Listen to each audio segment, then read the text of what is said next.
Welcome to TV20 News. I'm Dan Monroe. The Cleveland Municipal Court recently welcomed their newest member to the bench with the swearing in of the Honorable Judge Bridget O'Brien. Here's TV20's Alex McTurna with more. After decades of legal work in Cleveland, Bridget O'Brien achieved a career milestone on Thursday, February 29th, when she was sworn in as a judge on the Cleveland Municipal Court. The investiture ceremony took place in the old courthouse, packed with O'Brien's family, friends, colleagues from the legal community, and local dignitaries. Judge O'Brien is also an active member of Greater Cleveland's legal community. She was a member of the Cleveland Metropolitan Bar Association and was selected to its Leadership Academy in 2021. She's a member of the Ohio Association for Court Administrators and recently was a co-chair of its Education Committee. She's admitted to practice in the U.S. District Court, Northern District of Ohio, and is a certified mediator through the Ohio Supreme Court's Commission on Dispute Resolution. We present to you this robe, and inside the robe it will be embroidered Bridget M. O'Brien, with respect and gratitude from the 8th District. It's COA, because, you know, by the letter, Court of Appeals judges. So on behalf of all the judges from our court, we wish you the best of luck.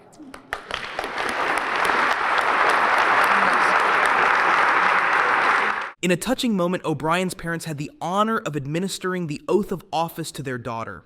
Afterwards, her husband and 3 children officially robed Judge O'Brien in her judicial robe before she took to the podium to share a few words. As Judge of the Cleveland Municipal Court. As Judge of the Cleveland Municipal Court. According to the best of my ability and understanding. According to the best of my ability and understanding. This I do as I shall answer unto God. This I do as I shall answer unto God.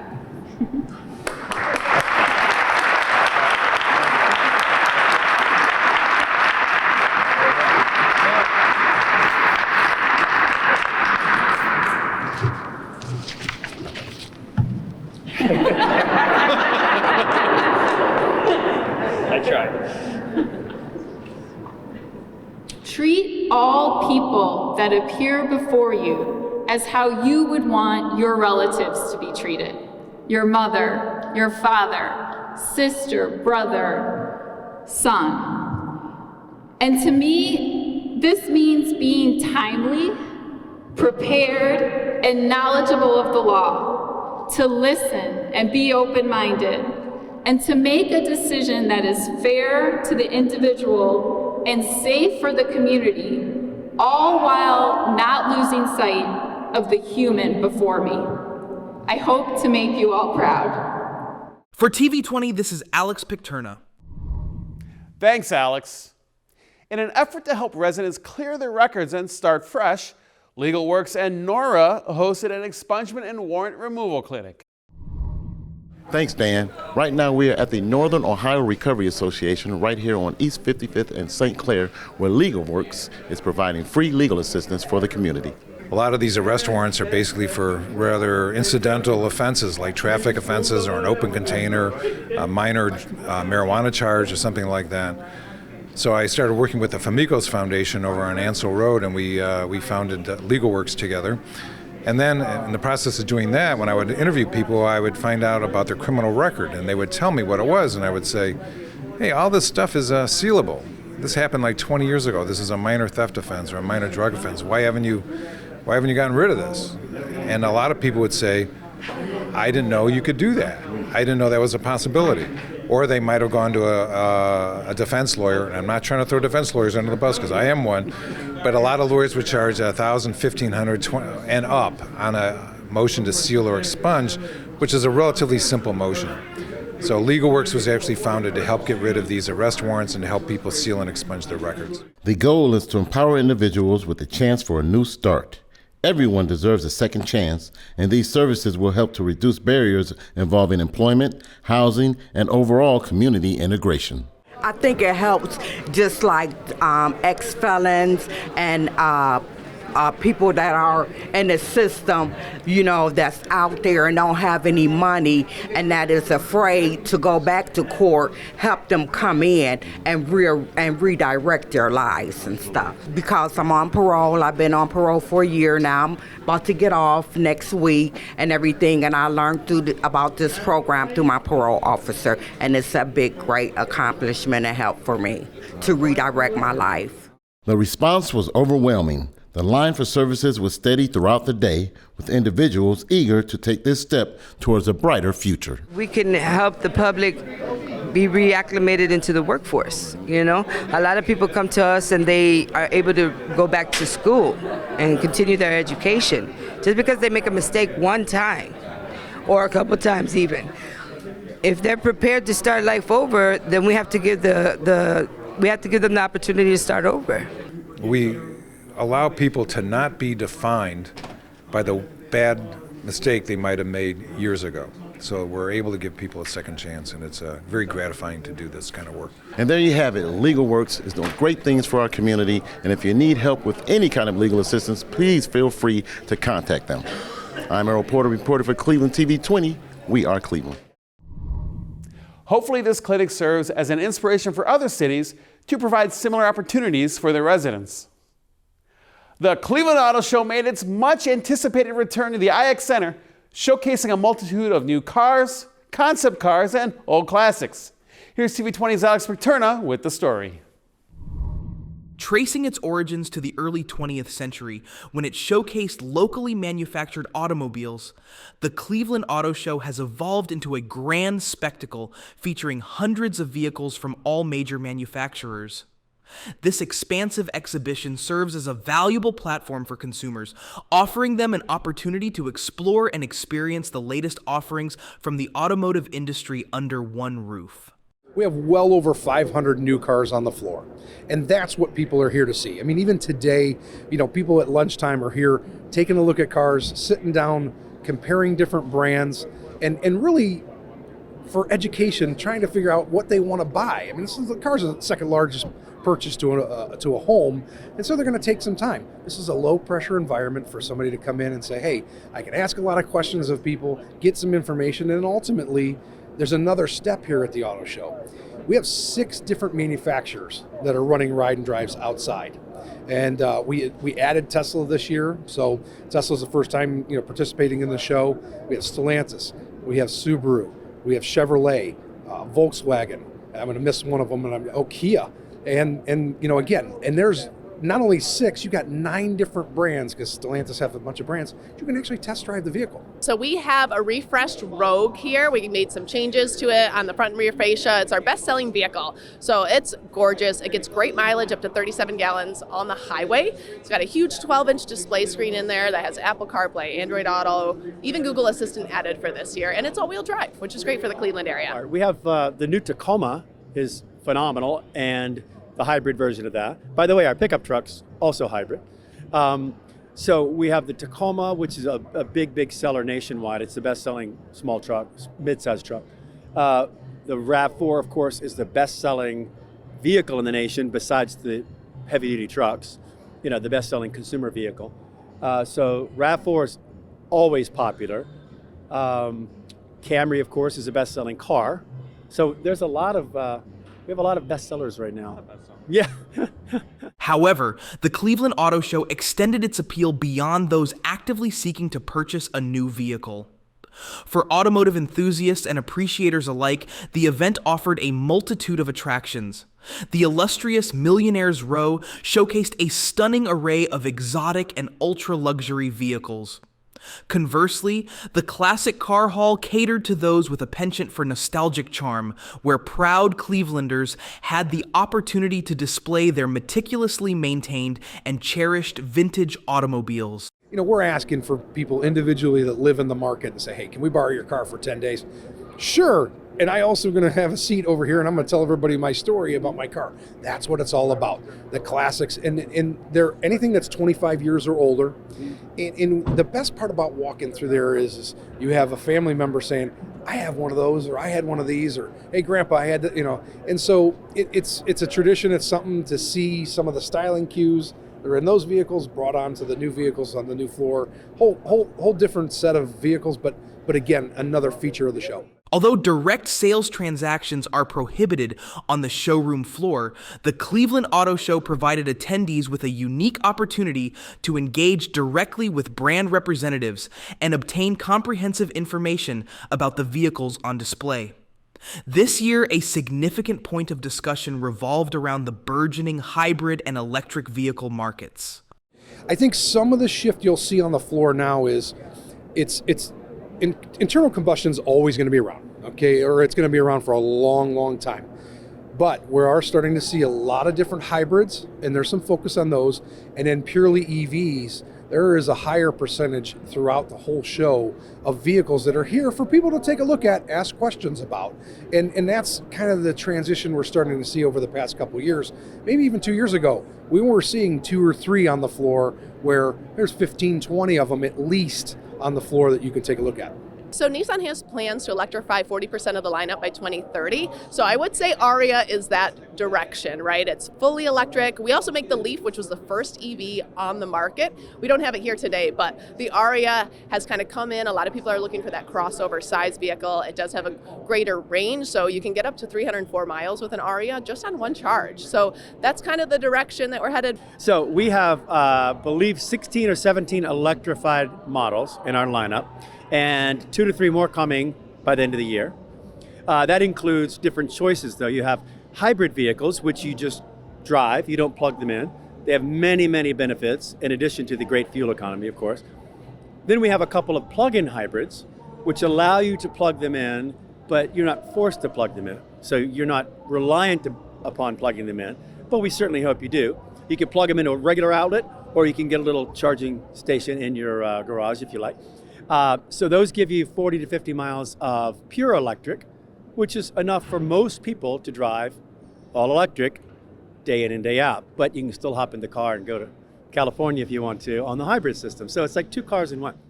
For TV20, this is Alex Picterna. Thanks, Alex. And guess what? You could already get tickets for next year's Cleveland Auto Show at clevelandautoshow.com. The Rock and Roll Hall of Fame has turned into a battleground for the next generation of rock stars. High school bands gathered here to showcase their musical talent and compete in the highly anticipated High School Rock-Off competition. Thanks, Dan. I'm here at the Rock and Roll Hall of Fame, and tonight we have the high school kids are going to be able to show their stuff on this stage. It's Live Nation and Tri-C presents the High School Rock-Off. And as the saying goes, the Rock and Roll Hall of Fame begins at the High School Rock-Off. Tonight we'll have 12 bands that came from the 3 different semifinal rounds that we had, and all vying for the title of the best band in the land, opportunity to win $3,000 and a chance to get an opening act slot for either a Live Nation or a House of Blues show. The atmosphere was electric, and these young musicians poured their hearts into their performances. The competition, hosted by Tri-C, Live Nation, and the Rock and Roll Hall of Fame, aims to celebrate the spirit of rock and roll while providing a platform for emerging talent. We went through a couple names when we were deciding what we wanted to do. I think one of them was Buzzkill. I came up with that one. But Running with Scissors kind of just felt like more fun of a name because we're more of a funny band. We kind of mess around a little bit, but yeah. So what's your style? What should we expect from you when you hit the stage? Expect a little bit of like hard rock-ish, and then we have one song that's almost got like a blues twist to it. The families of these high school rockers showed up in numbers to support their favorite bands. How exciting is this for them to be in the finals? I mean, this is fantastic. This is unbelievable. When they said they could play, did you believe them? When they said they were that good? Oh no, I mean, this is what they have strived for. This is what they practice for every single day, and I mean, but no, who can imagine the Rock and Roll Hall of Fame? I mean, who can say that? I played at the Rock and Roll Hall of Fame. A lot of noise in the garage, the basement. Where's the noise coming from? Yeah, it's in the basement, but you know what? I'm lucky because it is actually beautiful noise coming from up there. A noise that any parent can be proud of. The Rock-Off has been much more than just another battle of the bands. It's about finding a pathway in the industry. It's always unique when I have parents or kids to say, well, how do I get involved in the music business? And it's not about just being on stage. There's so many job opportunities that could be available for kids side stage, backstage, in front of the stage, whether they do sound, marketing, PR, promotion, all these kinds of things. Yes, everybody wants to be the next Bruce Springsteen, but there's always a lot of people that help Bruce get to that next level, and that's what this event has done for many people. And there you have it. The high school rock-off was a blast. Great bands, great movies, and some people may end up being famous and right here at the Rock Hall of Fame in the future. Hey, this is bittersweet end because this is the final high school rock-off. After 27 years, it's all going to be closing its doors. But you can continue to see good rock and roll bands all over the city of Cleveland. And don't forget to check out the nostalgia at the Rock and Roll Hall of Fame. I'm Merrill Porter, reporter for TV20, and we are Cleveland. The Rock and Roll Hall of Fame has always been a symbol of musical excellence and innovation, and this competition is a testament to its commitment to nurturing the future of rock and roll. The Cleveland School of the Arts hosted an incredible evening of music, art, and cultural celebration to honor Black culture. TV20 reporter Errol Porter has more with this story. Thanks, Dan. I'm here at the Cleveland School of Arts where they're closing out Black History Month in a big way, of course, with live performances here at the second annual Symphony of Culture. From classical jazz, blues, and gospel to hip-hop and contemporary beats, the Symphony of Culture is a feast for your eyes and a journey for your soul. I'm extremely excited about the close of this program because it really aligns to what our vision is for the school. The vision for the school is to be a beacon of hope for the city of Cleveland, specifically for the youth. Why? Because we've got a very unique platform that allows students to spread a message of love, unity, and hope, and you'll see that in the program. We also have a goal of being a top 100 high school academically in the state of Ohio, so our students are leaving well-rounded. So what you're going to see today is a culmination of all of those pieces and components into our vision coming out in one performance. It's incredible seeing all the arts, see the creativity, all the youth expressing themselves. It's a great day. The highlight of the night was undoubtedly the series of musical and acting performances that unfolded on the school stage. Students from various grades and disciplines collaborated to create a seamless and captivating experience for the audience. I was part of choir. It was real good. I love the people, the crowd. They was giving me hype. I was getting hype. The Cleveland School of the Arts successfully created an unforgettable celebration for Black History Month, leaving the audience inspired and uplifted. It all began with the students. I just help facilitate the vision of the students. So some of our theater students, along with our dance students and some of our singers and vocalists, they put together this beautiful story of the Black experience through the sound of music. And I just kind of help orchestrate it and put the script together and those different things. But it's all student-led. Wow, all I can say is wow. The Symphony of Culture here at the Cleveland School of Arts was amazing. Plenty of performances and lots of love, unity, and hope fill the atmosphere. I'm Errol Porter, reporter for TV20. Happy Black History Month. We are Cleveland. Thanks, Errol. What a wonderful way to showcase the incredible talents of the students at the Cleveland School of the Arts. Cleveland City Hall Rotunda was transformed into a hub of activity as residents gathered for the annual health fair. The event aimed to promote health and wellness within the African American community. Today we have a health fair that we like to put on once a year in February. It's just we bring out local vendors and hospitals. University Hospitals is here, Cleveland Clinic, Metro Health. We have our Medical Mutual representative here. We have representatives from Neon and Cleveland Department of Public Health. It's just an opportunity for the employees to come out and talk to the vendors, get some information that will help with their to improve their well-being. A lot of people are just unaware of when they need to get specific screenings, especially African Americans. And so it is Black History Month. We know that there is a gap and sometimes in care for Black citizens. And so all of the organizations here are just providing information about how to get connected with medical care. So of course our focus is cancer, but there are others for other primary health concerns. The fair offered a wide range of health services, including free screenings for blood pressure, cholesterol, and diabetes. Attendees had access to valuable information on nutrition, mental health, and overall well-being. Local healthcare professionals were on hand to answer questions and provide guidance. We also have two guest speakers today. We have Dr. Stacy Caldwell from Metro Health. She'll be speaking on mental health and stress and anxiety. And then we have a representative from the Lisa from the Benjamin Rose Institute of Aging. She's going to be talking about how to take care of your elderly parents, and also how you can take care of yourself as you take care of them as well. Wellness Works wanted to create an opportunity for people to come together, learn about their health, and celebrate the rich history of the African American community. It's all about empowerment and fostering a sense of unity. It's important to help bring awareness to the employees to their health issues. EMS is here checking blood pressure and your glucose levels. So when you know what your blood pressure is, then you can find ways to help lower your blood pressure. So that way, because high blood pressure is one of the major risks of heart disease, and it's a way to have a heart attack or a stroke. Cleveland residents left City Hall armed with knowledge about their health and a deeper appreciation for the cultural tapestry that makes the community strong. Finally, the Students of Promise held their second annual Closing the Achievement Gap Teen Summit at the Lewis Stokes building in the main branch of the Cleveland Public Library. Bob Ivory, Director of Students of Promise, explains what the organization is all about. Back in 2007, there was a Governor's Closing Achievement Gap initiative that was in 13 school districts, 33 high schools across the state of Ohio. It did extremely well in touching, literally 5,000 students during that era. At that time, it was mostly African American males and Latino males. It's since evolved, and Students of Promise is something that I felt dear to make sure that original core conceptual contextual Closing Achievement Gap model continue to grow, continue to expand. So I made Students of Promise, a passion and a model and an initiative of my own that has now expanded into some of the inner suburbs of Cleveland. Ivory said the summit was designed to give teens a better understanding of what went on during the Civil Rights Movement.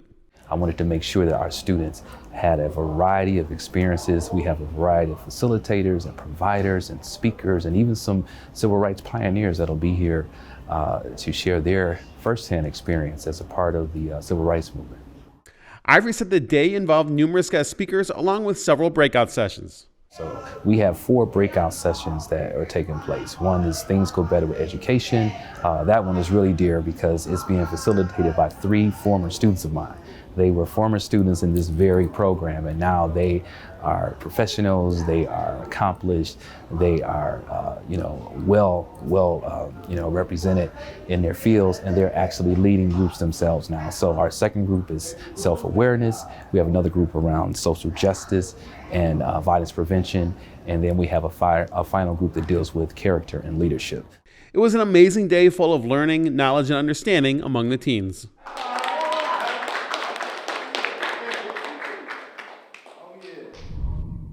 Did you know that TV20 is constantly uploading new content on our TV20 Cleveland YouTube page? So make sure you hit that subscribe button so you don't miss out on anything.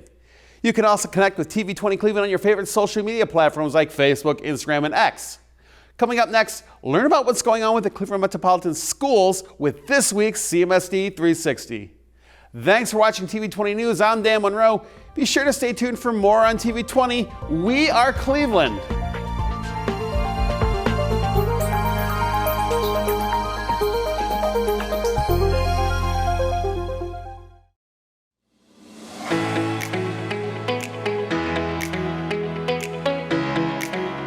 Hello, I'm Darielle Snipes with the CMSD News Bureau. Welcome to CMSD 360, a look at news happening around the district for the week of March 10th. It's that time of year again when we spring ahead. If you have not done so already, make sure to turn your clocks ahead 1 hour as daylight saving time begins on Sunday, March 10th at 2 a.m. It is also a great time to change the batteries in your smoke detectors. Today also marks the beginning of Ramadan, the holiest month on the Islamic calendar. This month is observed by fasting from dawn to sunset, praying, reflecting, and performing acts of charity to deepen spiritual devotion. Ramadan is a significant time for Muslims around the world. March is National Nutrition Month. This year's theme is Beyond the Table by the Academy of Nutrition and Dietetics. The CMSD School Nutrition Department works hard to ensure our scholars have tasty and balanced meals. They are also coming up with innovative ways to provide fresh fruits and vegetables. Take a look at CMSD's hydroponic lettuce tower. This device will provide fresh lettuce and allow students to learn where their food comes from. The Board of Education will meet for its monthly work session on Tuesday at the Garrett Morgan High School campus located at 4600 Detroit Avenue. The meeting will begin at 6:30 p.m. and will be live streamed on the district's Facebook and YouTube pages. This week, demonstrations of learning are scheduled Wednesday through Friday at participating schools. This is an opportunity for students to showcase how they have mastered specific content they focused on this quarter. During the demonstrations of learning, students will display what they have learned through reading, writing, speaking, and critical thinking through complex tasks that are worthy of productive struggle. Volunteers are still needed to participate in the demonstrations of learning. Please sign up today at tinyurl.com/DOLSCMSD. Thursday is Pi Day. This math holiday celebrates the mathematical value of pi as it occurs on 314, the first 3 significant figures of pi. Some principals and educators take advantage of the day by allowing students to pie them in the face as a reward for good grades, attendance, and behavior. Also on Thursday, students at Charles Muni Pre-K through 8 school will have the opportunity to have goodies with grands. Students are inviting their grandparents or other VIPs to the school so that they can celebrate them for all that they do. Friday is the last day of the 3rd marking period, just one more marking period to go before the end of the school year. On Saturday, Cleveland School of the Arts will hold its spring auditions from 9 a.m. to 1 p.m. at the school. The auditions are open to current 8th through 11th grade students and students wanting to transfer schools. Prospective students can visit clevelandschoolofthearts.org to sign up for an audition. All students must have completed the online CMSD application before audition day. Looking ahead, year-round students will begin spring break on Monday, March 18th. They'll return to class on Monday, April 8th. For most other students, spring break begins on Monday, March 25th, with students returning to school on Monday, April 1st. The school choice website is now open for families with students in kindergarten through 12th grade to select a school for the 2024-2025 academic year. CMSD allows students to attend any school in the district regardless of where they live. For more information and to select a school, go to choosecmsd.org. The selection process will end on March 22nd at 5 p.m. The CMSD Parent University College Bus Tour is headed to Wilberforce University and Ohio State University Mansfield campus this month. In partnership with College Now Greater Cleveland, CMSD students in 8th through 12th grade and their parents can take a tour of both colleges. Transportation and lunches are free. Families can learn more about the great programs, housing, application process, and more. The visit to Wilberforce is on Saturday, March 23rd, and the visit to Ohio State University Mansfield campus is scheduled for Friday, March 29th. To register, go to clevelandmetroschools.org/face and click on Parent University College Tours on the left-hand side. Well, this week we would like to give a huge CMSD shout out to the Glenville High School cheerleaders. Last weekend, they won the state cheer championship for the 2nd year in a row. So the football players are not the only ones with back-to-back titles. That is so cool, and we want to congratulate them. Congratulations.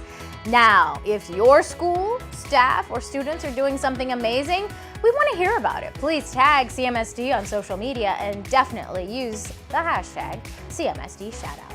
We'll stay connected with what's going on in the district by downloading the CMSD app or following CMSD on Instagram, X, formerly known as Twitter, Facebook, and YouTube. Thanks for watching CMSD 360. Have a great and productive week.